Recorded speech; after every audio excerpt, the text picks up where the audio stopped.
big decisions across the park, but the biggest one for a lot of supporters, maybe up top, but also, does he go 2 in the midfield? Does he go 3? Who should they be? If you are in Danny Rowles, Brown Brogues, what are you choosing on Sunday? I would go with the 3 defensive-minded midfielders and go back to 1 striker. I know there's this. I know the feeling is it's Chermiti and Nadiri, and I think Nadiri's a good bet to come back into the mix, as far as I understand.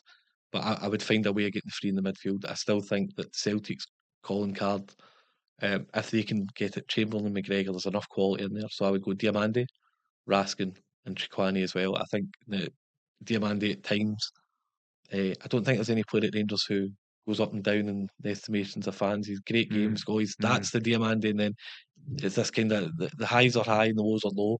But I feel in this game, I think he's got plenty of experience in the fixture now as well. I just think it gives Rangers a better chance. I felt that was the biggest weakness in the cup game. I felt Celtic were like a runaway train in that first 35 minutes at Hampden. I know Rangers had chances, but really pressed on them. Engels was brilliant, who won't play. But there was an energy that Rangers couldn't cope with. I think Danny Rowell, I think the game at Celtic Nancy, it's just an outlier. It was just a strange. I think he's obviously competed against Neil once, and that was the biggest issue with his team. The central midfield got overworked, and I think he has to find a way to stop that. So that I think the working theory is it'll be 2 up top. I think for that reason it won't be, and then he decides what he does with Moore, Scott Wilson, players like that, potentially Asgard, however it plays out. But I think he'll go with the kind of more pragmatic 3, which backs up what we've said about him already. Get that. How do you see it going?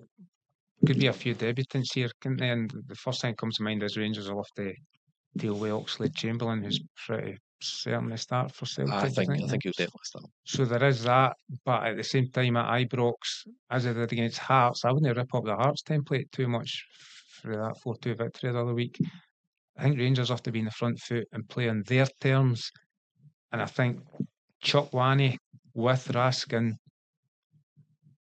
in the middle of the park gives you enough to protect the defence and also have the legs to get forward. Chukwuani is a physical specimen, isn't he? So he can cover for Raskin's lack inches. But again, Raskin can get forward and has proven these games as a goal threat as well. I just think to free up maybe an extra attacking player, I'll go with 2 up top again, the 2 big boys to rumble up with Celtic defence, and probably Moore and Scott Wilson. And that lets Romans and Tavernier go up Absolutely, and down. Maybe with the 3 in the midfield, you might take away Romans. That's kind of, he's like something like the 90s, a proper forward. It's brilliant. Good. He's literally potentially the best signing of the 4 in January. But look, it'll be interesting to see what happens in there. We've both come up with different. But it all comes down to the players on the day, doesn't it? It definitely does.